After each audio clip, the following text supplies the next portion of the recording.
A rancher whispered a Thanksgiving wish for company. A blind widow sat beside him at supper.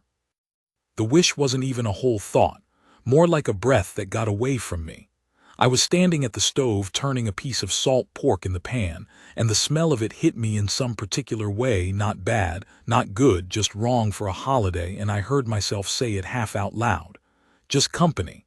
That's all I said, just somebody else in the house. Then I went back to turning the pork. I wasn't the praying kind. Hadn't been since before the creek flooded and took 3 of my calves and my wife's vegetable garden and a fence I'd spent 6 weeks building, all in the same spring. That was 9 years back. I remember looking at the mud where the garden had been, the stakes poking up out of it like broken fingers, and thinking that God and I might be better off keeping our distance. But that Thanksgiving morning something came loose in me. The pork smell, maybe. Or the quiet. The particular quality of November quiet when you know nobody is coming up the road. I had 63 acres south of Dumas in the Texas Panhandle. Not a big operation. Never had been. I ran about 40 head of Herefords, kept 3 horses, raised a little hay. The land was flat and honest and not particularly pretty, but I'd worked it long enough that it felt like a body part. The way your left hand is just your hand and you don't think about it. I'd bought it off a bank in 19 after coming back from France, and I'd built the house myself over 2 summers, board by board, and I'd meant to fill it up someday. I just never had. My wife Cora had lived there 11 years before the cancer got her. No children that stayed. There'd been 2, but neither of them held. After Cora went, I kept the place the way I always had, which was to say clean enough and quiet as a church. People in town felt sorry for me the first couple of years. Then they got used to me being alone and stopped feeling much of anything about it. That's how it goes. A man alone long enough stops being a situation and just becomes part of the landscape. I was 54 that Thanksgiving. The year was 1931. The Depression had its teeth in the Panhandle pretty good by then. I wasn't broke. I'd always run lean and stayed out of debt, and I'd sold enough stock the summer before to keep the notes paid. But the world had a starved, gray look to it that matched how I felt inside well enough that I couldn't always tell the difference between the country and my own disposition. You see a neighbor's place go under in March, see another one in August, and it gets into you. Not the fear exactly, more the heaviness of it, the sense that the ground under everything was not quite as solid as it had seemed. Twice that fall I'd driven into Dumas for supplies and seen men I'd known for years standing outside the feed store not going in. Just standing. There's a particular kind of standing that has nothing to do with rest, and I knew what it was. I'd stood that way myself in France in the bad winter of 17, when the ground was frozen and the mud had gone solid and the cold took men in different ways, and you stood because there was nowhere in particular to go and nothing in particular to do, and you were just trying to get through the hours. I drove past those men in the truck and I thought, at least I have the place, at least I have the cattle, at least I have the work. And then I drove home and the house was empty and I ate supper standing at the counter and I thought, all right, but. I'd been invited to the Aldersons for supper. Elmer Alderson ran a wheat operation about 4 miles east, and his wife June was a decent woman who cooked well, and who had taken it on herself to include me in holiday meals out of what I understood was genuine kindness, and not pity, though the two are hard to separate when you're the one being included. I told June in October that I'd be there. Then the morning of I turned the salt pork in the pan, and made that half-said wish, and went back to looking at the flat gray sky through the kitchen window, and I thought about not going. I thought about it long enough that I'd drunk 2 cups of coffee, and the pork was cold before I moved. There's a cost to those holidays when you go alone. You sit among people who have their families around them and everyone is kind, and the evening is good, and then you drive home and the house is quiet in a different way than it was when you left it, heavier somehow, like the quiet filled up while you were away. Still, I went. Got cleaned up, put on my good shirt, the brown one Cora had picked out at the dry goods in Amarillo on our last trip together, which was 14 years ago now, and I still wore it because it fit right, and because I didn't see a reason not to. I drove the truck the 4 miles east on the hardpan road with the heater blowing cold for the first mile, then warm. I had a jar of honey from my neighbor Tuck Parsons' bees in my coat pocket for June. I always brought something. It was the one social rule I'd inherited from Cora that I still followed, because it gave me something to do with my hands when I arrived. The Alderson place was full. 6, 7 people already in the front room when I came in, a mix of neighbors and June's people from Amarillo. The fire was going. Somebody had baked a pie that smelled of cinnamon and cooked apple, and that smell hit me the same way the salt pork had that morning, except different. This time it hit as something I was standing on the edge of, not inside of. Elmer took my coat and introduced me around. Most people I knew. There was a young couple from the county seat I'd never met, the husband doing something in insurance and too comfortable looking for a depression year, though I didn't hold it against him. And there was a woman sitting alone on the settee near the fire, her hands folded in her lap, not holding a drink or a plate or looking around the room the way people do at gatherings. She was just sitting there with a quality of stillness that I noticed before I noticed anything else about her. She was maybe 45. Dark hair, some gray in it, pulled back without much fuss. She had on a dark blue dress that was plain and good, pressed careful. Her eyes were open, but they were pointed at the middle distance, not at anything in the room. I'd seen that before. I understood what it was. Elmer said, "Harlan, this is Mrs. Ruth Dempsey. She's boarding with Vic Neller's family over in Stratford. Ruth, this is Harlan Cade. He runs the Cade place out south on the Dumas Road." She turned her face toward my voice before I spoke. "Mr. Cade," she said. Her voice was level and unhurried. "Mrs. Dempsey," I said, "good to meet you." She didn't offer her hand, and neither did I. I wasn't sure of the etiquette, and I didn't want to reach for a hand that wasn't coming. I just stood there for a moment, and then, because it seemed right, I sat down in the armchair nearest to her rather than crossing the room to talk to Elmer and the others. I don't know exactly why. It didn't feel like a decision so much as the obvious thing. The room was full and she was alone in it, and I was used to rooms where I was the only one. She said, "What does your place look like, Mr. Cade?" "From the road." It was a particular kind of question, and I knew it. Not making conversation, asking because she wanted to know. I thought about it. "It's low," I said. "Frame house, white paint that needs doing. Barns red, or used to be, the winters take the color. The windmill's the tallest thing on the property. You'd see that first. And a cottonwood east of the house that gets yellow in October and then drops everything all at once, so you've got leaves for about 2 days and then nothing." She nodded, not the polite kind of nod, the kind that means I heard that and I'm putting it somewhere. "How long have you run it alone?" she said. 7 years, I said. "My wife passed in 24. "I'm sorry," she said, not performed sorrow. Just a plain acknowledgement, like a door opening a crack. "Same for you," I said. 4 years, she said. Stroke, he was young, 41. "That's hard," I said. "It is," she said. We didn't say anything for a moment. The room was going on around us, Elmer laughing at something, children running at the back of the house, June calling from the kitchen. We sat in our patch of quiet like it was its own weather. I noticed that she was doing what I sometimes did at gatherings, which was to locate herself by sound, her head moving slightly when someone laughed or a door opened, cataloging it. "Are you a quiet man naturally," she said, "or is that the years alone?" I had to think about that. "Both, I expect," I said. "I wasn't loud to start with and the years didn't help." She smiled. It came into her face slowly, like something she allowed rather than performed. "My husband was loud," she said. "Good loud. He filled a room. When he was gone, the rooms felt wrong for a long time, too much space." "I know that," I said. "I expect you do," she said.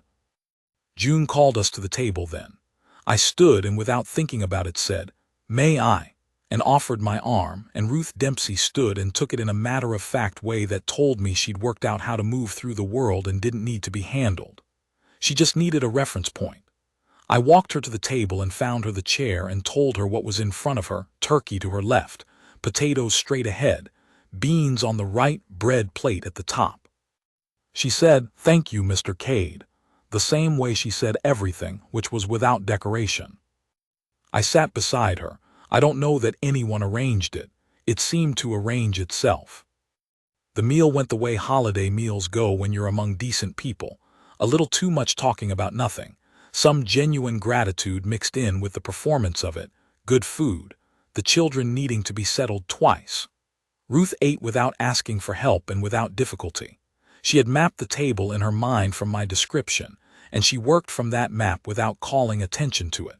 I watched without watching, the way you do when you don't want to make someone feel observed. The man across from us, the insurance husband from the county seat, asked Ruth how she'd come to be in Stratford, and she explained that her late husband's sister had married Vic Neller's brother, and that the Nellers had offered her a room for the winter after she'd given up her place in Lubbock. Said it plainly, without apology or self-pity. Just the facts of how things had fallen. He asked with the bluntness of a man who doesn't think before he speaks, "Must be hard, being as you are, in a new place." Ruth set down her fork with the quiet precision of someone who'd had a lot of practice not reacting. "I manage," she said. The man nodded like that answered something, and turned back to his plate. I looked at my own plate and didn't say anything, because there was nothing to say that wouldn't make it worse. But I noticed that Ruth's jaw was set in a way that hadn't been there a moment before, some small controlled tightening that was gone in 2 or 3 seconds. Later, when the men had pushed back from the table and June was cutting pie, I leaned slightly toward Ruth and said, "Lo, I have a jar of Tuck Parsons honey in my coat pocket that I brought for June, but I think you could use some more than she could. You want it." There was a pause, then she laughed. Not a polite laugh. A real one, surprised out of her, and she pressed her fingers to her mouth for a second the way people do when a laugh gets away from them. "Mr. Cade," she said, "that might be the most backhanded kindness I've ever received." "I'll take that as a yes," I said. "You most certainly may," she said. After supper, some of the men went to the front porch with their tobacco. I don't smoke. I stayed in the front room where June had guided Ruth back to the settee. I refilled my coffee and brought a cup for Ruth, asking first, and sat in the same armchair I'd taken before.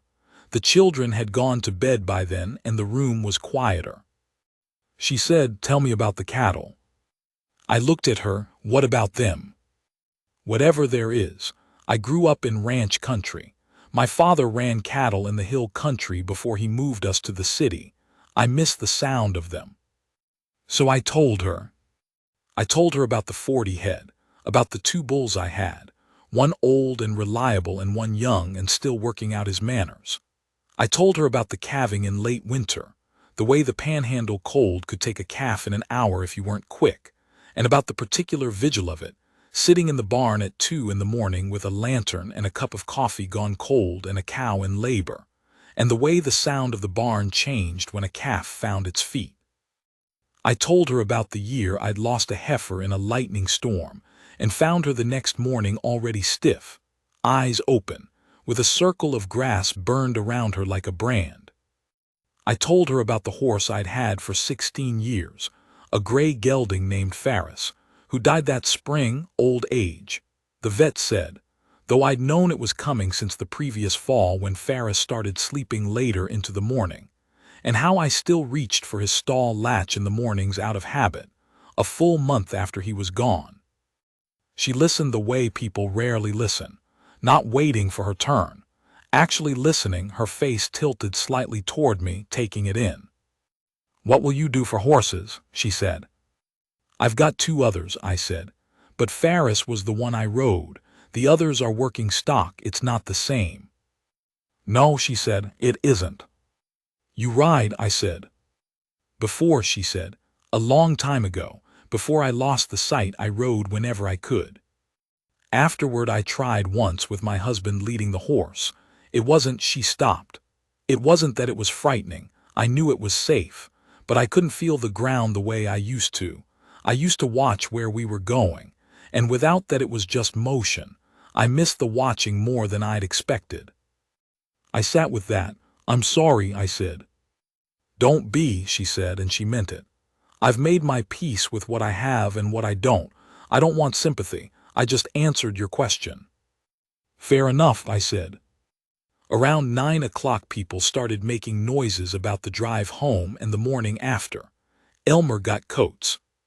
I got mine, and then I stood in the front room while the Amarillo people said their goodbyes, and I looked at Ruth on the settee and thought about the 20-some miles she'd need to get to Stratford. "Who brought you out?" I said. "Vic Neller," she said. "He said he'd come at 9. I looked at the clock on the Alderson's mantel, 9:15. I didn't say anything about it. I just sat back down. A few minutes later, Elmer leaned into the room and said Vic had called on the telephone to say his truck wouldn't start, clutch had gone, if someone could run Mrs. Dempsey home. There was a brief conference in the hallway, people calculating the extra miles against their own drives. I was already standing. "I'll take her," I said. The drive to Stratford was 20-some miles on the hardpan and the county road, longer than I'd be driving otherwise. I told Ruth this before we set out, not complaining, just giving her the information, and she said she was grateful and that she'd compensate me for the gasoline, and I told her to put that away. We drove a while without talking. The sky was clear and enormous overhead, the way Panhandle sky gets at night, more stars than dark, and the headlamps cut a white road through the flat black country. I had the heater going. The truck smelled of old leather and engine oil and faintly of Cora's lavender sachets that I'd never gotten around to taking out of the cab, which I was suddenly aware of in a way that felt strange. Not bad. Just something I'd stopped noticing a long time ago and was now noticing again, through borrowed eyes. Ruth said, "Tell me what the sky looks like." I'd never had to describe a sky to anyone before. I sat with it for a moment. "Like someone punched holes in something dark and put a light behind it," I said. "A lot of holes." She made a sound, half hum, half satisfied. "That's exactly how I used to think of it," she said. "Before, a light behind it." A pause. "My husband used to say it looked like spilled salt. I always thought that was too flat." "It is," I said. She laughed again, that same laugh that came without warning. I liked the sound of it. It was unguarded, which was not a common quality in a widow of 4 years. "You're a plain-spoken man," she said. "I don't have much practice at fancy," I said. "I know men who have plenty of practice and none of the substance," she said. "Give me plain every time." I drove. The road unwound in the headlamps. I was aware that I'd been talking more in the last 3 hours than I had in a month, and that it hadn't felt like an effort. That was worth noticing. Not the volume of it, I hadn't said all that much. More that the words had come when I wanted them instead of sitting heavy in my chest the way they sometimes did when I tried to talk to people I didn't know how to talk to.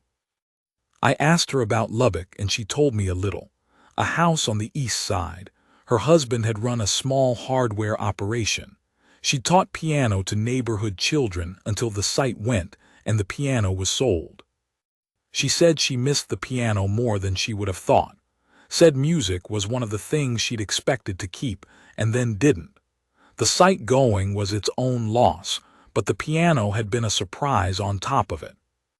I asked when the site had gone and she said 12 years ago, gradual at first and then faster, and I asked how she'd managed the period right after, and she was quiet for a moment. "One room at a time," she said. "I learned one room at a time and I didn't let anyone keep things from where they were. That's the main thing people don't understand. They want to help by moving things to where they think is easier, but easy is the place I already know. If you move things to help me, you just made it harder. The help I need is someone who leaves things where they are and tells me the truth about where that is." I thought about that. I imagine most people get it wrong, I said. They get it wrong with good intentions, she said. That's the frustrating kind of wrong. What's the other kind? I said. The ignorant kind is worse, she said. The man at supper tonight. He doesn't know he's asking me to justify myself. He thinks he's being sympathetic. She paused. Though yours was the backhanded honey kind, and that was the best kind. I'll put that on my grave marker, I said. She laughed again. I looked at the road. What do you do at Christmas? She said. Same as Thanksgiving mostly, I said. Alderson's again usually. Alone in the weeks before, she said, not a question. Yes, I said. She was quiet for a moment. Then she said, I'll be at the Knellers through February at least, maybe longer depending on what the spring brings. She said it at the road in front of us, which she couldn't see. I'm not suggesting anything, Mr. Cade. I'm just saying where I'll be. I nodded, though she couldn't see that either. All right, I said. We drove the rest of the way without much talk, but it wasn't the heavy kind of quiet. It was the easy kind, which is rare and you know it when you find it. The kind that doesn't need filling. The Kneller house was a 2-story white farmhouse east of Stratford with a light on in the downstairs window. I pulled up into the yard. I came around and opened the passenger door, and Ruth stepped down, and she took my arm and I walked her to the porch. There were 4 steps up, and I told her so before we got to them. At the porch she let go of my arm. She found the door frame with one hand and turned to face me, and even though her eyes weren't quite fixed on my face, the attention in them was. That was the thing about Ruth Dempsey. She looked at you.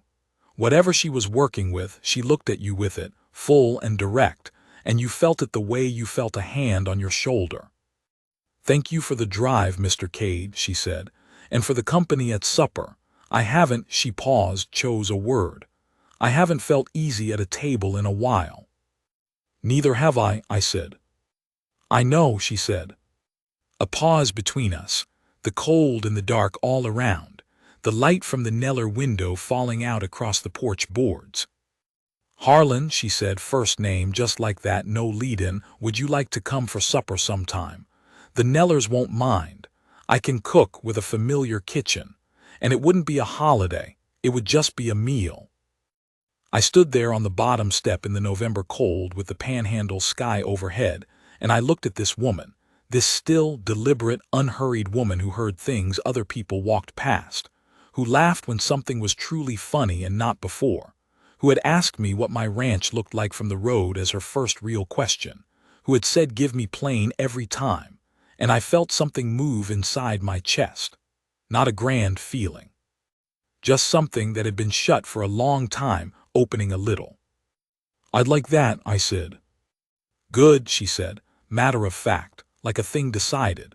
She put her hand briefly on my forearm, one short, warm press, sure and deliberate, and then she opened the door and went inside. I drove home in the dark with the heater going.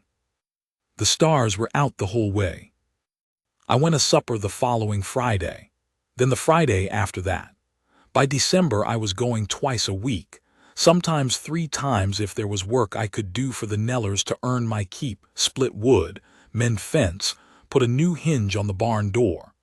Etta Kneller was a practical woman, and she accepted the help without making a ceremony of it, which suited me. Ruth cooked the way she did everything, which was with quiet competence and no fuss. The first time I came into the Kneller kitchen she had me describe the layout in some detail, where the stove was, the distance between the stove and the work table, where the icebox stood, where the dish shelf ran and how many shelves, where the spices sat and in what order. She asked me to open each cabinet slowly while she listened, and she memorized the sound the different ones made. She asked what the floor felt like underfoot in different spots, which boards gave and which didn't, where the one soft spot was near the door. She spent about 40 minutes on this inventory the first time, asking questions I wouldn't have thought to ask, and after that she didn't need me to say anything. She worked that kitchen like a woman who'd mapped a place in her mind and owned it from the inside out. I sat at the table and drank coffee and talked while she worked, and she asked questions. About the ranch. About what the panhandle looked like in different seasons. She'd only been there in fall and wanted to understand what she was in. I told her about the summer, which was blazing and relentless and smelled of hot grass and diesel and cattle.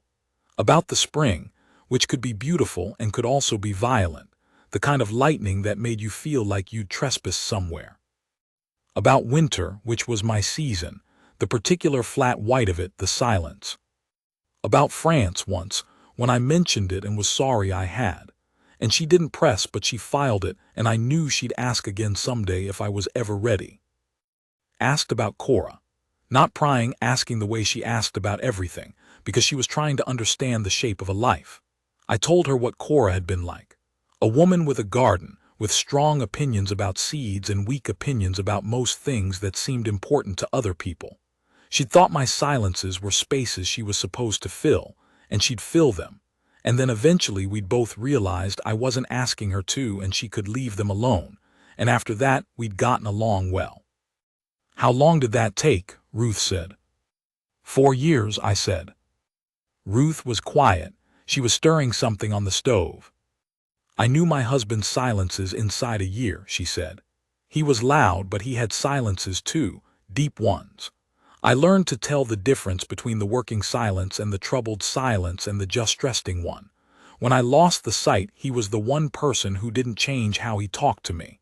Some people get louder or slower like you're diminished. He just kept talking to me the same way. That's something, I said. It was everything, she said. She said it without sentiment, just the weight of a true thing. The Nellers were kind and mostly left us alone. Vic was a plain-spoken wheat farmer, Etta a woman who noticed things and kept them to herself, which is the best kind of neighbor. Their 3 kids ate supper with us sometimes, which changed the texture of the evening, made it louder and more ordinary and somehow easier. I liked children at a table. I'd forgotten I liked children at a table, the way they said what they were thinking without the buffering adults put on everything. The youngest Neller boy, about 8, asked Ruth once why her eyes didn't work. She said she wasn't sure exactly. The inside machinery had broken down, she said, the way a watch breaks. He asked if they'd ever fix it. She said they hadn't fixed it yet. He thought about this seriously and said, well, maybe someone would figure it out. She said she hoped so. He nodded, satisfied, and went back to eating. He didn't treat her differently after that. He'd asked what he needed to ask and gotten an answer and filed it. I liked him for that. There was a night in late November, not long after Thanksgiving, before December had properly set in, when I stayed later than I'd meant to.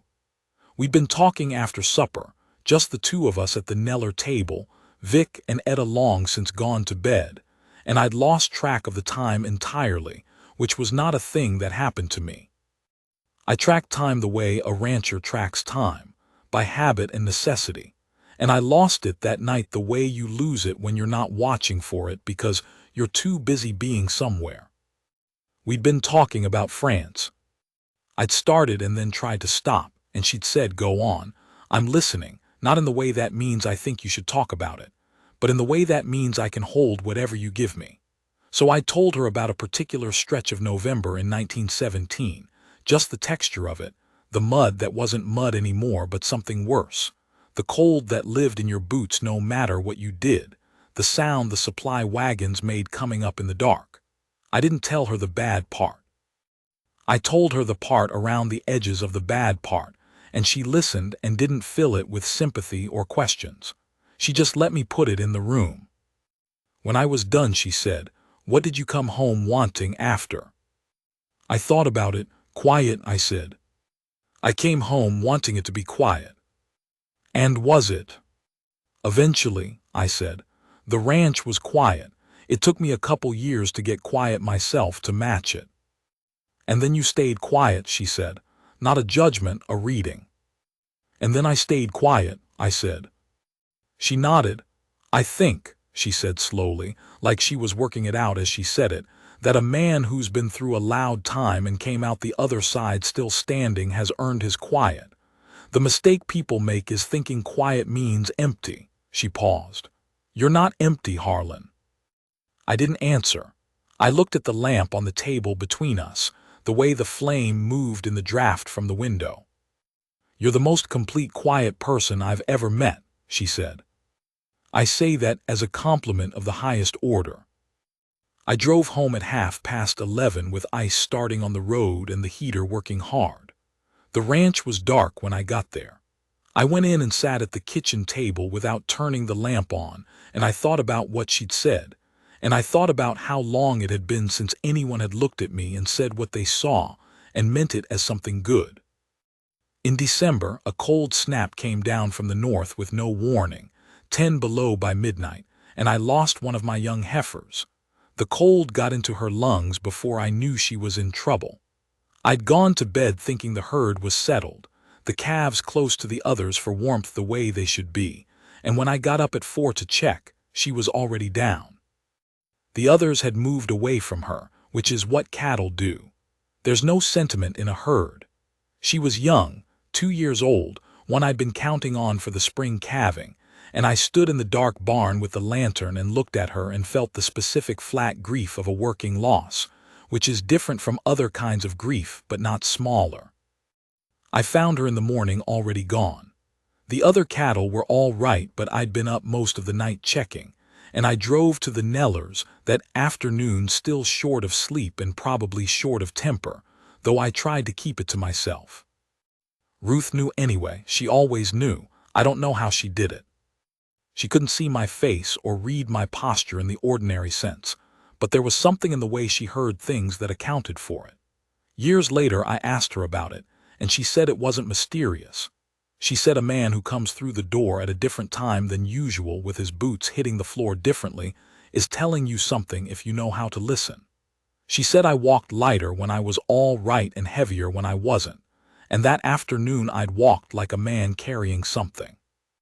She put a bowl of soup in front of me without asking and sat down across the table. "Which one?" she said. "The heifer," I said. "Young one, the Hereford mix." She nodded. "I'm sorry." "It's part of it," I said.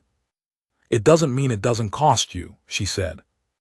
I looked at the soup, potato and something with good stock underneath it. "No," I said, "it does." She let me eat, didn't push, didn't fill the quiet with talking. After a while I started to tell her about the night going out in the dark, the wind, the cattle moving around in the pen in that disturbed way they have when something is wrong, and she listened. And by the time I'd talked it through I felt some lighter. Not fixed, just lighter. I hadn't had that in a long time. Someone to set a thing down with. Someone who let the thing be what it was instead of hurrying to reassure you that it was fine or small. That night she walked me out to the truck in the dark, wearing a wool coat over her dress, her hand on my arm in a different way than she'd first taken it, less formal, the way you hold the arm of someone you know. The ground was hard and the sky was going purple at the edges where the cold was sitting. At the truck I stood there and she stood beside me, and I thought about the 11 years Cora had lived on the ranch, and how I'd buried her out by the cottonwood the way she'd wanted, and how I still talked to that cottonwood sometimes when I thought nobody was watching. "Ruth," I said. "Yes," she said, like she was expecting it. "I don't have a lot to offer a woman," I said. "I want to be straight with you about that. I've got a working ranch and a house that needs painting and 63 acres and some cattle, and that's about the sum of it. No money to spare, no family to offer, just the place and the work and whatever kind of man I am, which I'll let you be the judge of." "You didn't ask me anything," she said. "No," I said, "but I'm getting to it." She turned her face toward mine, not quite my eyes, close enough. "I know what you have," she said. "I've been paying attention since Thanksgiving. I know you're steady and you're kind without making a show of it, and you fix things that need fixing and you come when you say you will, and you don't expect a woman to be something other than what she is. You told me where the turkey was on the plate and you walked me to the table and you didn't make a ceremony of either. You said the sky looked like holes in something dark with a light behind it, and it was the truest thing anyone said to me all year." She paused. "That's not a small list, Harlan." I stood there in the purple dark with the cold working through my coat and something loosening in the center of my chest, some years-long clench. "I'd want to show you the ranch," I said, "if you're willing." "Show me," she said, with a slight emphasis on the word, and she almost smiled. "Tell you," I said, "walk you through it, make it yours to see the way you see." She was quiet for a moment. "Yes," she said, "I'd like that." I drove home in the dark. The heater ran warm the whole way. She came in January, a Saturday, when the weather was cold but settled. I drove out to Neller's and brought her back to the ranch in the morning. I walked her through the house first, room by room, slow. Described every room before we went in. Told her where the windows sat and what the light did through them at different hours, which windows got morning and which got afternoon, where the floors were level and where they'd settled. She ran her hands along the kitchen counter, the table, the windowsill above the sink, learning the place the way she learned all places, through her hands, and through what I told her, and through something that was just her own reading of the air in a room. The bedroom I didn't explain right away. We stood in the doorway and I said, "This is," and then I stopped. "I know what it is," she said. "Tell me what the light does." "Morning," I said. "East-facing. Gets the first hour of sun every day. In winter there's frost on the inside of the glass sometimes, and the sun turns it all different colors. Blue and yellow and some kind of orange I don't have a word for." "I'll come in the morning sometime," she said. "All right," I said. Outside I walked her to the barn, told her what I was doing before I did it. Took her hand at the barn door, the ground was uneven there, frozen and rutted, and led her in. She heard the cattle immediately, their particular sounds, the movement and breathing and the smell of them, and her face changed. Something that had been held came open. "Let me go to them," she said. "They'll come to you if you stand still," I said. She did.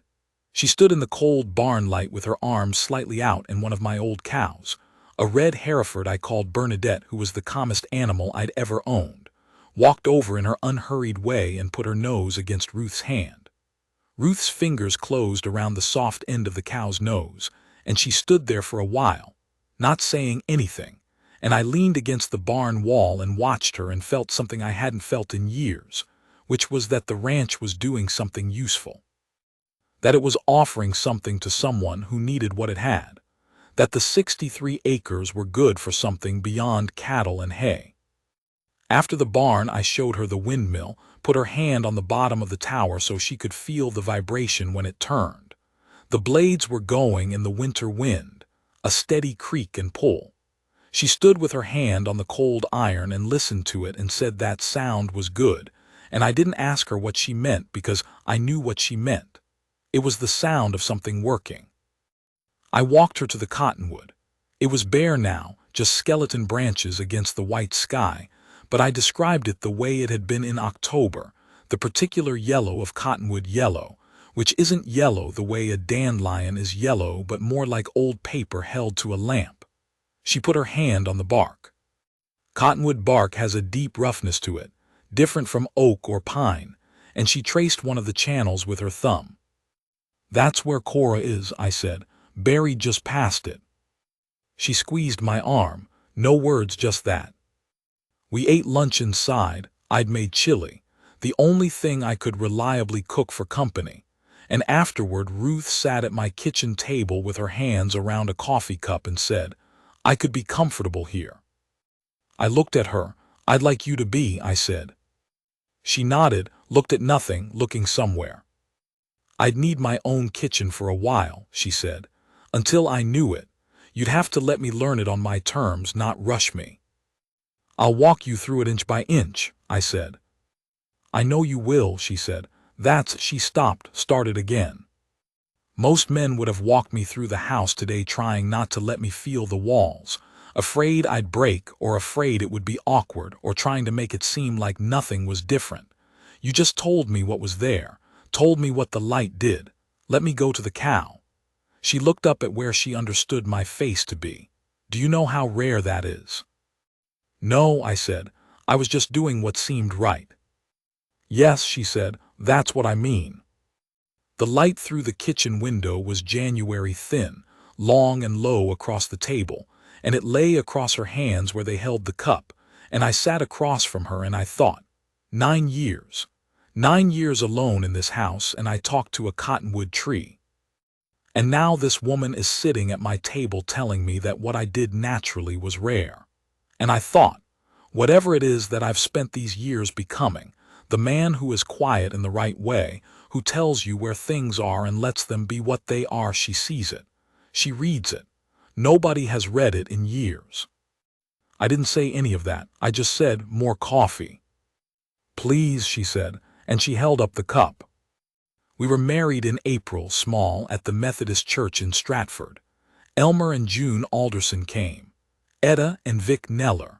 A neighbor of mine, old Tuck Parsons, who showed up in his good hat with a jar of his honey and put it on the table in the fellowship hall like he was paying a toll. June cried, which I hadn't expected, and which Ruth heard and said later was the best sound at the whole ceremony. Ruth wore a dress the color of the sky in early morning. I don't know the name for that color. Not blue and not gray, something in between, something that looks like the world before it quite decides what to do. I described it to her while she was getting ready, sitting at the small mirror in the Nellers' room, her hands moving over her own face with the careful check she did each morning that she said was about knowing and not about vanity. The dress, she said, tell me again. Sky color, I said, the between time, first light. She was quiet. Then she said, I chose it in Amarillo 2 years ago, before I thought I'd have occasion. The woman at the shop said it was blue-gray, and I thought, that's first light. I'll find a use for it. 2 years ago, I said. People think I gave up, she said. I didn't give up. I was waiting to recognize something. I stood behind her in the mirror. She couldn't see me there, but she knew I was there, the way she always knew. Harlan, she said. Yes, I said. I'm going to be a good wife to you, she said. Not a vow. Not a performance. Just a fact she was handing me, the way she handed most things, plain and true and without any dressing on it. I stood behind her and looked at her face in the glass, and what I felt in that moment I don't have a word for. It wasn't giddy and it wasn't relief. It was something older and steadier than either of those. More like the feeling I had when I'd finished building the house, the last board in, the roof sound, and stood back and looked at it. A thing built right and ready to hold something. A thing solid under the sky. I know you will, I said. She reached back, not looking, and found my hand where it was resting on her shoulder. Her fingers closed over mine for a moment, sure and warm, and we stayed like that, her looking at the mirror, me looking at the back of her head and the first light dress and the window beyond her showing the April sky, and then she said, well, we'd better go. We went. The cottonwood by the east fence had its first leaves out. That particular new green that doesn't last. You get it a week in April, and then it deepens and changes and becomes summer. I noticed it on the way to the church. Ruth's hand was in mine across the truck seat, easy and settled, and I looked at that new green and thought, Cora would have liked her. Cora, who grew things, who read people, who made a house feel like itself. She would have looked at Ruth once and known. That's what I thought. And then the church came up on the right and I parked the truck and I came around and took Ruth's arm and walked her up the steps. And I told her they were 4 steps and the door was heavy and pulled right. And she pulled it right, and we went in. The spring light was coming through the windows sideways, long and clean, the way it does when the angle is still low. It hit the floor in pale stripes. I told her. Like paper held to a lamp, she said. Like that, I said. We stood in it for a moment, then we went and got married. That's most of it. The years after were good years, and I won't try to account for each of them because good years resist accounting. They're not made of events so much as they're made of the texture of days, the way a morning builds on the morning before it until you have a life that feels, when you finally look at it, like it was built on purpose. I'll say this, the ranch changed when Ruth came to it. not in the ways you'd expect. Not because there were flowers on the table suddenly or curtains on the windows, though there were, eventually. It changed because it was used. Every room used. Every corner of the kitchen used. Sounds in the morning that weren't just me and the cattle and the wind. The particular weight and rhythm of another person's sleep in the bed beside you. The warmth of it. The particular weight of not being alone in a house, which you don't understand fully until you've been alone in one for years and then aren't anymore. I spent 2 weeks walking her through the kitchen, piece by piece. Every drawer, what it held. Every shelf, what was on it, in what order, how far from the edge. She asked me to describe what things sounded like when I put them down on different surfaces, the counter versus the worktable versus the top of the icebox. She asked what the morning light did in the kitchen because that was when she'd be working. I told her it came from the east window and that it moved across the counter from left to right as the morning went on, and that by 8 o'clock in summer it would be on the stove. She listened and built it in her mind, and at the end of the 2 weeks I stayed out of her way and let her take it. By the end of the first month she moved through it faster than I did. She could find the salt in the dark. She knew what everything sounded like when she needed it. She said once that a kitchen, a real kitchen, is mostly sound and memory anyway. I believed her. The cattle she came to know by sound and touch and smell the way she came to know most things. She could tell Bernadette's sound from across the barn within the first month. She walked the fence line with me in the morning sometimes, her hand on my arm, and I described what I saw, the state of the wire, where the ground had heaved over winter and needed attention, where the posts were sitting straight, and where they'd begun to lean, and she listened and built her own version of the property in her mind. After a while she knew the place in a way that I'd known it for 20 years but hadn't always articulated, and sometimes she heard things I'd been walking past. The particular sound a loose post makes in the wind, which was different from the sound a sound post made, and which she pointed out to me 6 months in, and she'd been right. There was a day in our second spring, May, when we had a bad wind come through and knock part of the barn roof loose. I was up on the roof the next morning before light, nailing it back, and I missed a footing on the wet shingles and came down hard on my side against the eave, caught myself before I fell but bruised 3 ribs. I climbed down and went inside without saying anything and tried to get through breakfast, and Ruth knew something was wrong within 2 minutes of me sitting down. "Your breathing is shallow on the right side," she said. "I'm fine," I said. "You're not," she said. "What did you do?" I told her. She stood up from the table and crossed the kitchen without hesitation, no groping or uncertainty. She knew that kitchen by then like she'd built it, and she put her hands on my ribs from behind lightly, reading them. I sat there and let her. 3, I think, she said. "Maybe 2 whole and 1 cracked." "How do you know that?" I said. "My father cracked ribs coming off a horse," she said. "I was 12. The doctor showed me where to feel." She pressed gently in 2 spots. "There and there." I breathed in, and she was right on both. "You're going to take today off the roof," she said. "The roof needs." "The roof will keep a day," she said. She came around in front of me and put her hands on either side of my face, lightly, the way she did sometimes when she wanted to look at me in her own way. I'd gotten used to this, gotten to like it even. She looked at me that way and I felt seen in a way that had nothing to do with eyes. "Stubborn man," she said. "Working ranch," I said. "1 day," she said. "The roof keeps 1 day." I took the day. She made soup again, because she always made soup when something was wrong, and I sat at the kitchen table and let the ribs be what they were and watched, in my way, the watching I did where I tried not to seem like I was doing it as she worked her kitchen. And I thought, I am 57 years old and my ribs are cracked and my wife knows it by the sound of my breathing, and the soup smells right, and outside the May wind is doing what it wants to the range, and none of that is bad. Not one piece of it is bad. She told me once, maybe our second winter, sitting at the kitchen table after supper with the lamp going and the wind outside, that she'd decided before she came to the ranch that if it was wrong, she'd know it fast. She'd learned to trust her reading of things, she said, of people and places, and the particular quality of silence in a room. Was it wrong? I said. She looked up from her cup. I'm still here, she said. That was Ruth. 7 words, plain and entire, and the whole thing inside them. I turned 55 that winter, then 56. The years went the way good years go, which is to say they went too quick, and the quick of it is its own kind of sorrow and its own kind of grace. The ranch held. The cattle did well in the good years and less well in the dry ones. 1934 was the worst of the drought years.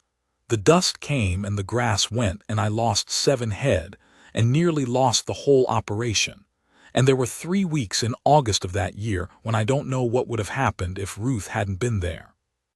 Not in any particular way. She did one thing that fixed it. Just that she was there and steady, and she cooked from what little we had without complaint, and at night she sat with me and we talked or didn't talk, and I knew that whatever happened to the cattle, this part was solid. This part held. I got older the way men do, slower at some things, no slower at others. Ruth's hair went fully gray in her 50s, and I thought it was beautiful, and I told her so, and she laughed and said I was biased. I am. I'm 63 now. It's Thanksgiving again. The specific smell of November in the kitchen, salt pork on the stove, which is a thing we have together on the morning of the holiday because Ruth found out I'd been cooking it alone and she said, "Then we'll have it together." So we do. I cook it and she sits at the table with her coffee and sometimes tells me I'm crowding it too much in the pan, and I'm usually crowding it too much in the pan. The cottonwood's empty, done with its 10 days of yellow and back to bone. The windmill's going. The cattle are settled. The kitchen holds the smell of the morning and the particular light of late November, coming through the east window at an angle that Ruth tells me by now she can feel on her face when she sits at the right spot at the table. I'm standing at the stove and she's at the table with her coffee. The radio is saying something about weather. I'm not listening to the radio. "What are you thinking about?" she says. I turn the pork in the pan. "Thanksgiving 9 years ago," I said. "At the Aldersons." She's quiet for a moment. "What about it?" "I made a wish," I said. "That morning before I drove over. Didn't know I was going to make it. It just got out." She waits. "Just company," I said. "That was all I asked for, just somebody in the house." She picks up her coffee cup, sets it down. I hear her chair move. And then she's beside me at the stove. Her hand finds the center of my back, the flat of her palm, warm through my shirt, and rests there. Not patting, not rubbing, just resting, just present. "Well," she says. "Yeah," I said. The pork pops in the pan. The windmill turns. The east light moves slow across the kitchen floor, and I can hear, just at the edge of it, the cattle in the pen. I stand at the stove with her hand at my back. It's a good wish, I think. Better than I knew how to ask for. Better than I thought to want. A man doesn't always know what he needs. Sometimes he just says it out loud in an empty kitchen at 7 in the morning because the salt pork smells wrong for a holiday. And then the world takes a year to answer him, and the answer is better than the question deserved. I cook the pork. She stays beside me.